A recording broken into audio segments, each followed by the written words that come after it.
క్రీస్తునందు ప్రియ యూట్యూబ్ వీక్షకులకు ప్రభువైన యేసుక్రీస్తు నామములో శుభవందనాలు. ప్రతిరోజు బైబిల్ అధ్యయన కార్యక్రమానికి మిమ్మల్ని అందరికీ కూడా ప్రేమతో ఆహ్వానిస్తూ ఉన్నాను. ఈరోజు మీరు బైబిల్ చదివారా? ఒకవేళ చదవకపోతే తప్పకుండా చదవండి. బైబిల్ని చదవడం మూలాన దైవికమైన జ్ఞానం లభిస్తుంది. ఆ జ్ఞానం మీ ఆత్మను కాపాడుతూ మీ శరీరానికి కావలసినటువంటి ఆరోగ్యాన్ని కలుగజేస్తూ మిమ్మల్ని నిత్యత్వంలోకి నడిపిస్తుంది. ఆచార సంబంధంగా కాక ఆత్మ సంబంధమైన ఆలోచనలతో మీ దినాన్ని ప్రారంభించండి. మనుషులు చెప్తున్నవి దైవాత్మ చేత నింపబడి చెప్తున్నారో లేక వారి సొంత ఉద్దేశాలను కల్పించి మాట్లాడుతున్నారో మీరు తెలుసుకోవాలంటే తప్పకుండా ప్రతిరోజు బైబిల్ చదవండి. సత్యాన్ని గుర్తెరగాలి అంటే బైబిల్ చదవాల్సిందే. లేకపోతే అసత్యం కూడా సత్యంగా మారిపోయి అసత్యమే సత్యంగా ఏలుబడి చేసి దేవుని సంఘానికి ఎంతో నష్టం కలుగుతుంది. దేవుని సంఘానికి నష్టం ఎప్పుడు కలుగుతుందంటే అబద్ధ బోధకుల మూలాన నష్టం కలుగుతుంది. వీరిని గుర్తించాలంటే పైన రూపాలతో మనం గుర్తించలేం. వారు మాట్లాడుతున్న మాటలు, వారు చేస్తున్న పరిచర్య, వారు నడిచి దేవుడితో వెళ్ళే విధానం వేరుగా ఉంటుంది. అప్పుడే వారిని గుర్తించవచ్చు. వారిని గుర్తించాలంటే దేవుని వాక్యం తప్పకుండా చదవాలి. వాక్యం చదవకుండా ఏ నిర్ణయాన్ని ఎప్పుడు చేసుకోకండి. వాక్యానుసారంగా జీవించే వాళ్ళు ఇచ్చే సలహాలు ఆత్మ సంబంధంగా నీవు ఆత్మలు ఎదగడానికి ఉపయోగపడతాయి. శారీరకంగా ఉండి శారీరక సంబంధంగా వాక్యాన్ని చదివి శరీర సంబంధమైన ఆలోచనలు చెప్పే వాళ్ళ ద్వారా ఆత్మ బలపడదు. కాబట్టి ప్రతిరోజు దైవ గ్రంథాన్ని చదవండి. వీలు కుదిరినప్పుడు కాదు, వీలైతే కాదు, వీలు చేసుకొని చదవండి. దేవుడికి మొదటి ప్రాధాన్యతనివ్వండి. దేవుని యొక్క వాక్యానికి మొదటి స్థానాన్ని ఇవ్వండి. మీరు మీ కుటుంబాలు దీవించబడతాయి. నిత్యత్వంలోకి వెళ్తారు. రక్షణ, సంపూర్ణమైన రక్షణ, విడుదల, స్వస్థత, ఆరోగ్యం అన్ని వాక్యంలోనే దేవుడు దాచుంచాడు. మరి ఈ వాక్యాన్ని ధ్యానిస్తున్నారా? తప్పకుండా ధ్యానం చేయండి. ఒకరోజు మిస్ చేయకోకుండా మీరు చదివితే 1 సంవత్సరంలో మీరు బైబిల్ పూర్తి చేయగలరు. ఈ రోజు నుండి అయినా ప్రారంభించండి. తప్పకుండా మీరు పూర్తి చేయడానికి ఈ యొక్క వాక్య భాగాలు ఎంతగానో మీకు సహాయపడతాయి. ఇప్పటి వరకు మీరు చదవకపోతే మరలా తిరిగి ఒక్కసారి మన యొక్క వీడియోస్ అన్నీ మళ్ళా అనుదిన వాక్య ధ్యానాలు అనేటువంటి ప్రతిరోజు వాక్య ధ్యానాలు అనేటువంటి యొక్క ఎపిసోడ్లో ఉంటాయి. తప్పకుండా మీరు ధ్యానించండి. మీ వ్యక్తిగతంగా అంటే ఇది ఎందుకు చెప్తున్నానంటే మరలా అక్కడ ఏవేవి అధ్యాయాలు చదవాలో చెప్పాను. అవి చదివేసి మళ్ళీ ఈ రోజు నుండి ప్రారంభించండి. దేవుడు మీకు సహాయం చేయనుగాక. మంచిది. ఈరోజు కొరకైన మన వాక్య భాగం 19వ అధ్యాయం, అలాగనే 20వ అధ్యాయం. కాబట్టి నేను ఎక్కువ ఎక్స్ప్లెనేషన్ ఇవ్వడానికి ఆశపడట్లేదు. చదువుతా ఎక్స్ప్లెనేషన్ చేస్తాను. జాగ్రత్తగా శ్రద్ధగా ఆలకించండి. గత 18వ అధ్యాయం చివరిలో అబ్రహాం గారు లోతు కొరకు చేసిన ప్రార్థనని మనం విన్నాము, చదివాము కూడా. ఇప్పుడు 19వ అధ్యాయం చదువుతున్నాను, గమనించండి. ఆ సాయంకాలమందు ఆ 2 దేవదూతలు సొదొమ చేరునప్పటికీ లోతు సొదొమ గవని యొద్ద కూర్చుండెను. లోతు వారిని చూసి వారిని ఎదుర్కొనుటకు లేచి సాష్టాంగ నమస్కారం చేసి, నా ప్రభువులారా, దయచేసి మీ దాసుని ఇంటికి వచ్చి రాత్రి వెళ్ళబుచ్చి కాళ్ళు కడుగుకొనుడి. మీరు పెందల కాడనే లేచి మీ త్రోవను వెళ్ళవచ్చునన్ను. అందుకు వారు, అలాగూ కాదు, నడివిధిలో రాత్రి వెళ్ళబుచ్చదమని చెప్పిరి. అయినను అతడు మిక్కిలి బలవంతము చేసినప్పుడు వారు అతని తట్టు తిరిగి అతని ఇంట ప్రవేశించిరి. అతడు వారికి విందు చేసి పొంగని రొట్టెలు కాల్చగా వారు భోజనం చేసిరి. వారు పండుకొనక ముందు ఆ పట్టణస్థులు, అనగా సొదొమ మనుషులు, బాలులను, వృద్ధులను, ప్రజలందరూ నలుదిక్కుల నుండి కూడి వచ్చి ఆ ఇల్లు చుట్టవేసి లోతుని పిలిచి, ఈ రాత్రి నీ యొద్దకు వచ్చిన మనుషులు ఎక్కడా? మేము వారిని కూడినట్లు మా యొద్దకు వారిని వెలుపలకు తీసుకుని రమ్మని అతనితో చెప్పగా, లోతు వెలుపల ద్వారం వద్దనున్న వారి దగ్గరికి వెళ్ళి తన వెనుక తలుపు వేసి, అనలారా, ఇంత పాతకము కట్టుకొనుకుడి. ఇదిగో పురుషుని కూడని 2 కుమార్తెలు నాకున్నారు. సెలవైతే వారిని మీ యొద్దకు వెలుపలకు తీసుకుని వచ్చేదను. వారిని మీ మనసుకు వచ్చినట్లు చేయుడి. ఈ మనుషులు నా ఇంటి నీడకు వచ్చి ఉన్నారు కనుక వారిని మీరేమీ చేయకూడదని చెప్పినప్పుడు వారు అవతలికి పొమ్మనిరి. మరియు వారు, వీడెవడో మనలోనికి పరదేశిగా వచ్చి తీర్పరుగా నుండి చూచుచున్నాడు, కాగా వారికంటే నీకు ఎక్కువ కీడు చేసేదమని చెప్పి లోతు అను ఆ మనుషుని మీద దొమ్మిగా పడి తలుపు పగలగొట్టుటకు సమీపించిరి. అయితే ఆ మనుషులు తమ చేతులు చాపి లోతు ఇంటి లోపలికి తమ ఎద్దుకు తీసుకొని తలుపు వేసిరి. అప్పుడు వారు పినులు మొదలుకొని పెద్దల వరకు ఆ ఇంటి ద్వారము దగ్గర వారికి కనుబొబ్బు కలుగు చేయగా వారు ద్వారము కనుగొనలేకపోయిరి. అప్పుడు ఆ మనుషులు లోతు, ఇక్కడ నీకు మరి ఎవరున్నారు? నీ అల్లుని, నీ కుమారులను, నీ కుమార్తెలను, ఈ ఊరిలో నీ కలిగిన వారందరిని వెలుపలను తీసుకుని రమ్ము. మేము ఈ చోటును నాశనం చేయవచ్చితిమి. వారిని గురించిన మొర యెహోవా సన్నిధిలో గొప్పదాయను గనుక దాన్ని నాశనం చేయుటకు యెహోవా మమ్మను పంపేనని చెప్పగా లోతు బయటికి వెళ్ళి తన కుమార్తెలను పెండ్లాడనయున్న తన అల్లుళ్ళతో మాట్లాడి, లెండి, ఈ చోటు విడిచిపెట్టి రండి, యెహోవా ఈ పట్టణము నాశనము చేయబోచున్నాడని చెప్పాను. అయితే అతడు తన అల్లుళ్ళ దృష్టికి ఎగతాళి చేయమని వలెనుండెను. తెల్లవారినప్పుడు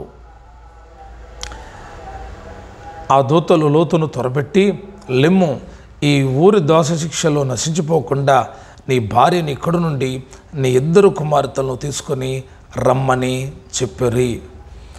ఇప్పుడు మనం 1వ వచనం నుండి 15వ వచనం వరకు చదివాం. ఈ యొక్క వాక్య భాగంలో ఉన్న విషయమంతా ఏంటంటే, లోతు సొదొమ పట్టణంలో ఉన్నాడు. సొదొమ మనుషులు ఎలాంటి వాళ్ళో వాక్యం చెప్తూ ఉంది. వాళ్ళు ఎంత కామాతృత కలిగినటువంటి వాళ్ళు. అక్కడ రాయబడి ఉన్న మాటలు చదివినప్పుడు బాలురు, యవనులు, వృద్ధులు.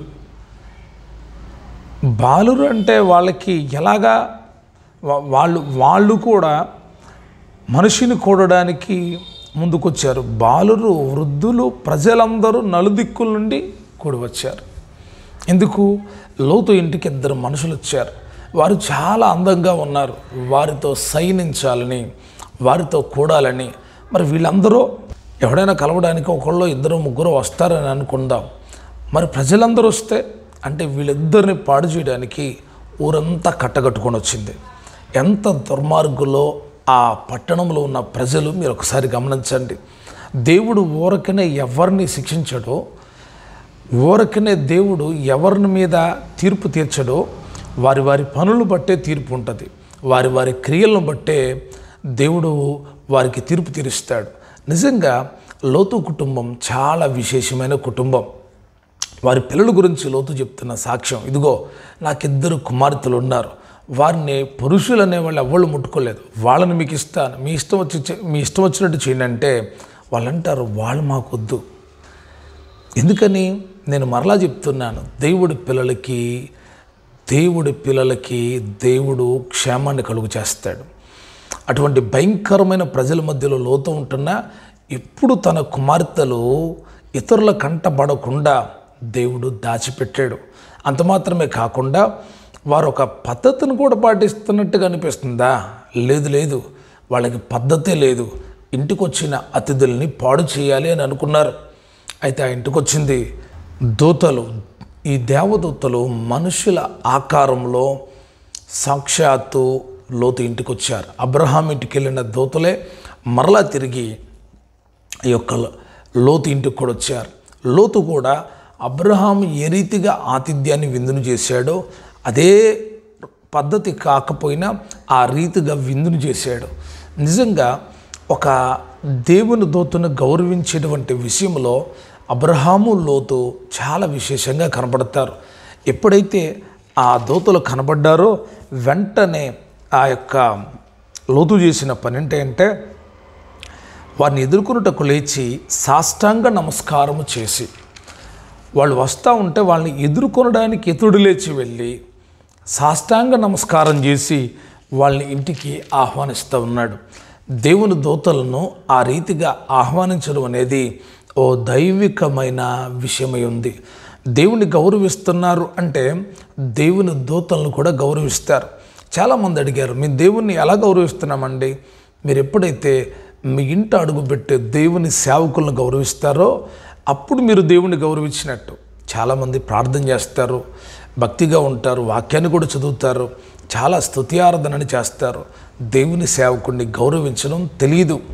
దేవుని సేవకుడు అంటే ఏదో అడుక్కోవడానికి వచ్చాడనో, మరొక రీతిగా పని పాటలకు వచ్చాడనో, ఖాళీగా ఉన్నాడని వచ్చాడో, అసలు ఎందుకు వచ్చాడు అని అనుకునే వాళ్ళు కూడా లేకపోలేదు. నేను అంటాను, అబ్రహాము లోతుల చరిత్రలో వారు నేర్పుతున్నది, వారు దూతలకు పరిచర్య చేసిరి, దూతలు ఎదుట సాష్టాంగపడిరి, వారే దూతలను ఎదుర్కొన్నారు. వారి ఇంటికి వస్తూ ఉన్నా పరామర్శించడానికి వారే 2 అడుగులు ముందుగా వేస్తూ ఉన్నారు. ఇది ఒక మంచి క్రమం ఇక్కడ కనబడుతుంది.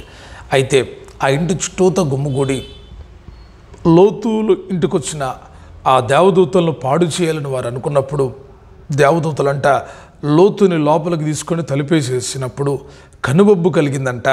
అక్కడున్న ప్రజలు ఆ ద్వారమును కనుక్కోలేకపోయారు. చాలా అద్భుతమైన విషయం. దేవుడు మూసివేస్తే ద్వారం ఎవ్వడికి కనబడదు.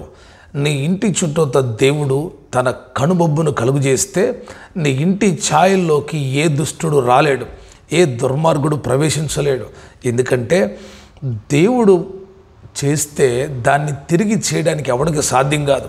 దేవుడు ఆమేన్ అని చెప్పినప్పుడు అది జరుగుతుంది. అది జరగకుండా ఆపడం సైతాను తరం కాదు, మనుషుడి తరం కాదు. అది దేవుడు ఉద్దేశం. ఆయన ఉద్దేశాన్ని మార్చుకుంటే తప్ప మనం ఎవ్వళ్ళము ఆ పనిని, ఆ కార్యమును ఆపలేం. ఇక్కడ వీళ్ళు కాపాడబడ్డారు. అయితే ఆ దూతలు చెప్తా ఉన్నాయి, మేము ఈ పట్టణాన్ని నాశనం చేయడానికి వచ్చాం, మీకు కాబోతున్న అల్లుల్ని పిలుచుకోండి, మీ కూతుర్లని అందరూ సిద్ధపడి రేపు ఉదయాన్నే మీరు బయలుదేరి వెళ్ళాలి అని చెప్పిన సందర్భాన్ని మనం చదువుతున్నాం. అప్పుడు ఏం జరిగింది? 15వ వచనాన్ని చదువుతున్నాను, గమనించండి. తెల్లవారినప్పుడు ఆ దూతలు లోతును త్వరపెట్టి, లెమ్ము, ఈ ఊరి దోషశిక్షలో నశించిపోకుండా నీ భార్యను, ఇక్కడున్న నీ 2 కుమార్తెలను తీసుకుని రమ్మని చెప్పి అతడు తడవు చేశాను. అప్పుడు అతని మీద యెహోవా కనికర పడుట వలన ఆ మనుషులు అతని చేతిని, అతని భార్య చేతిని, అతని 2 కుమారుల చేతులను పట్టుకొని వెలుపలకు తీసుకుని వచ్చి ఆ ఊరి బయట నుంచిరి. దేవుని యొక్క కనికరం దేవుని పిల్లలకు దొరుకుతుంది. మనం చాలా సందర్భాల్లో తడవ చేస్తాం. దేవుని సన్నిధిని సమీపించడానికి తడవ చేసిన, దేవునితో నడవడానికి తడవ చేసిన, ఆయన చేయి పట్టి నడిపించే దేవుడిగా ఇక్కడ కనబడుతున్నాడు. ఆ 2 కుమార్తెలను బయటికి తీసుకుని వచ్చారు. 17వ వచనం, ఆ దూతలు వారిని వెలుపలికి తీసుకుని వచ్చిన తర్వాత ఆయన నీ ప్రాణమును దక్కించుకున్నట్లు పారిపోము, నీవు వెనుకకు చూడకము, ఈ మైదానములు ఎక్కడను నిలువక నీవు నశించిపోకుండా ఆ పర్వతమునకు పారిపోమని చెప్పగా, లోతు, ప్రభువా, అలాగూ కాదు, ఇదిగో నీ కటాక్షము నీ దాసుని మీద వచ్చినది, నా ప్రాణము రక్షించుట వలన నీవు నా ఎడల కనపరిచిన నీ కృపను కనపరిచితివి. నేను ఆ పర్వతమునకు తప్పించుకొని పోలేను, ఈ కీడు నాకు సంభవించి చచ్చిపోదునేమో. ఇదిగో పారిపోవుటకు ఈ ఊరు సమీపంలో ఉన్నది, అది చిన్నది, నన్ను అక్కడికి తప్పించుకొని పోనిమ్ము, అది చిన్నది కదా, నేను బ్రతుకుదునని చెప్పినప్పుడు ఆయన, ఇదిగో నీవు చెప్పిన ఈ ఊరును నాశనము చేయను, ఈ విషయంలో నీ మనవి అంగీకరించి తిని నీవు త్వరపడి అక్కడికి తప్పించుకొని పొమ్ము, నువ్వు అక్కడికి చేరు వరకు నేనేమీ చేయలేనన్ను. అందుచేత ఆ ఊరికి సోయారు అని పేరు పెట్టబడాను. లోతు సోయారుకు వచ్చినప్పుడు ఆ దేశమున సూర్యుడు ఉదయించాను. అప్పుడు యెహోవా సొదొమ మీదను గొమొర్రా మీదను యెహోవా యొద్ద నుండి గంధకమును అగ్ని ఆకాశము నుండి కురిపించి ఆ పట్టణములను, ఆ మైదానమంతటిని, ఆ పట్టణంలో నివసించిన వారినందరినీ, నేల మొలకలను నాశనము చేశాను. అయితే లోతు భార్య వెనక నుండి తిరుగు చూచి ఉప్పు స్తంభమాయను. తెల్లవారినప్పుడు అబ్రహాము లేచి తాను యెహోవా సన్నిధిని నిలిచిన చోటికి వచ్చి సొదొమ గొమొర్రాల తట్టును, ఆ మైదానపు ప్రదేశము యావత్తును చూడగా, అదిగో ఆ ప్రదేశము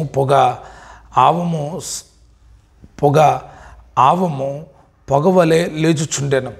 దేవుడు ఆ మైదానపు పట్టణములను పాడు చేసినప్పుడు దేవుడు అబ్రహామును జ్ఞాపకము చేసుకొని లోతు కాపురమున్న పట్టణములను నాశనము చేసినప్పుడు ఆ నాశనము మధ్య లోతు నశించకుండా అతన్ని తప్పించెను.